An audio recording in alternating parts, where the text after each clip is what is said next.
Parents, मैंने सोचा कि क्यों ना ऑर्गेनिक केमिस्ट्री के जो इम्पोर्टेंट रिएक्शंस है उस पर एक वीडियो का सीरीज़ बनाया जाए। उसी को ध्यान में रखते हुए आज हम एल्डोल कंडेंसेशन के बारे में बात करेंगे। एल्डोल कंडेंसेशन में होता क्या है, उसमें इनॉल या इनोलेट आयन, इनॉल और इनोलेट आयन के बारे में आगे डिस्कस करेंगे क्या होता है। जब इनॉल और इनोलेट आयन का रिएक्शन होता है किससे, कार्बोनिल कंपाउंड से। कार्बन कंपाउंड या तो एल्डिहाइड हो सकता है या तो कीटोन हो सकता है, तो हमको मिलता है बीटा हाइड्रोक्सी कीटोन, और या फिर इसके जगह पर मिल सकता है एल्डोल, या इसी को बोलेंगे बीटा हाइड्रोक्सी एल्डिहाइड। ये इसमें होता है एल्डिहाइड ग्रुप और अल्कोहल ग्रुप एक साथ होते हैं, इसलिए इसको बोलते हैं एल्डोल। ठीक है, तो अब डिपेंड करता है कि इन दोनों में से कौन मिलेगा, वो इस पर डिपेंड करता है कि हमने क्या यूज़ किया है। ठीक है, तो आगे जैसे कि देखेंगे ये दो तरीके से हो सकता है। सबसे पहले उसको बोलेंगे इनोलेट मोड, या इसी को अपन बोल सकते हैं बेस कैटेलाइज्ड एल्डोल कंडेंसेशन, ये होता है। ठीक है, तो इसमें होता ये है कि ये जो रिएक्शन है ये बेसिक मीडियम पर होता है। जैसे कि एग्जांपल के लिए हम लेते हैं कीटोन को लेते हैं, यहाँ पर आप एल्डिहाइड भी ले सकते हैं। तो अब यहाँ पर हम कीटोन लिए, कीटोन को रिएक्ट कराएंगे कौन सी मीडियम पर, बेसिक मीडियम पर। यहाँ पर बेस कौन सा है, ये मेथॉक्साइड आयन बेस की तरह काम करेगा। ये जो मेथॉक्साइड आयन है ये अल्फा हाइड्रोजन पर क्या करेगा, अटैक करेगा। अल्फा हाइड्रोजन कार्बोनिल कंपाउंड से जुड़ा हुआ पहला कार्बन के साथ जो हाइड्रोजन जुड़ा रहता है उसको बोलते हैं अल्फा हाइड्रोजन।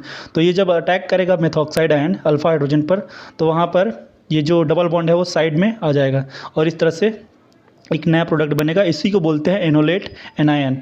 ठीक है, अब ये जो इनोलेट एनायन है ये आगे रिएक्शन करेगा, ये एल्डोल एडिशन रिएक्शन करेगा। किसके साथ रिएक्ट करेगा, ये कोई भी अलग एक और मॉलिक्यूल से, जैसे कि एक और मॉलिक्यूल ले लेते हैं, एल्डिहाइड मॉलिक्यूल ले लेते हैं।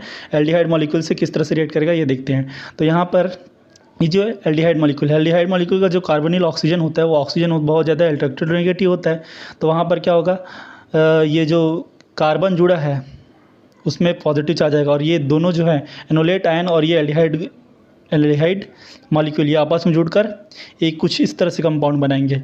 इस कंपाउंड को यहाँ पर आप देख सकते हैं, इस कंपाउंड को बोलेंगे अपन, ये इंटरमीडिएट कंपाउंड है। ठीक है, इस इंटरमीडिएट कंपाउंड जो हमने शुरुआत में लिया था मेथॉक्साइड आयन, वहाँ से जो अल्कोहल में चेंज हो गया था उसके साथ रिएक्ट कर वो अपना हाइड्रोजन इस माइनस ऑक्सीजन, मतलब जो माइनस चार्ज ऑक्सीजन का उसको दे देकर वो अल्कोहल में चेंज हो जाएगा, अल्कोहल ग्रुप में चेंज हो जाएगा।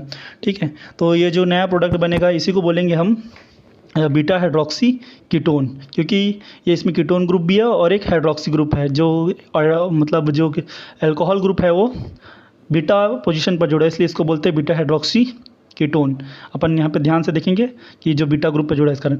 अब ये बीटा हाइड्रोक्सी एल्डिहाइड या फिर एल्डोल भी हो सकता था, लेकिन वो डिपेंड करता है कि वहाँ पर आर है कि एच है। अब इसी का डिहाइड्रेशन होगा, क्या होगा, डिहाइड्रेशन। तो डिहाइड्रेशन में एक H2O मॉलिक्यूल निकलेगा, H2O मॉलिक्यूल यहाँ पर एक H निकलेगा और एक OH जो है वो निकल जाएंगे, वो उस तरह से डबल बॉन्ड बन जाएंगे। और ये डबल बॉन्ड बनने पर यहाँ पर इस जो नया प्रोडक्ट बनेगा उसको बोलेगा अल्फा बीटा अनसैचुरेटेड प्रोडक्ट बोलेंगे। ठीक है, अभी अल्फा बीटा अनसैचुरेटेड कीटोन है ये। अब आगे हम दूसरे रिएक्शन पर बात करेंगे जो कि है इनॉल मोड, या इसी को हम बोलते हैं एसिड कैटेलाइज्ड एल्डोल कंडेंसेशन, क्योंकि ये इसमें जो मीडियम होता है वो एसिडिक मीडियम होता है। इसमें फिर से वही अपन कोई भी एक कंपाउंड लेंगे, जैसे कि अपन या तो कीटोन ले सकते हैं या तो एल्डिहाइड ले सकते हैं। पिछले बार कीटोन लिए थे, इस बार एल्डिहाइड लेकर देखते हैं। एल्डिहाइड लिए और ये जो H+ है जो कि बता रहे हैं कि यहाँ पर एसिडिक मीडियम है, इस H+ पर जो कार्बोनिल कंपाउंड का ऑक्सीजन है वो मतलब उससे रिएक्ट करेगा और वो OH में चेंज हो जाएगा, और ये जो नया कंपाउंड बना है इसी को बोलते हैं इनॉल। ठीक है, अब ये जो इनॉल है एक दूसरे मॉलिक्यूल से, एल्डिहाइड का कोई भी या फिर एल्डिहाइड या कीटोन या बोलेंगे कार्बोनिल कंपाउंड के दूसरे मॉलिक्यूल से रिएक्ट करेगा। अब वो रिएक्ट पिछले बार आपने देखा था किस तरह से किया था, उसी प्रकार से यहाँ पर फिर से रिएक्ट करेगा और एक इंटरमीडिएट प्रोडक्ट हमको मिलेगा। वो इंटरमीडिएट प्रोडक्ट कुछ इस तरह से रहेगा। ये कार्बन है वो अटैक किया है दूसरे मॉलिक्यूल पर, तो अटैक करने के बाद ये कुछ इस तरह से प्रोडक्ट मिला। यहाँ पर O पर प्लस चार्ज है, ये आप देख सकते हैं। उस O पर जो प्लस चार्ज है उसको हटाने के लिए एक प्रोसेस होगा।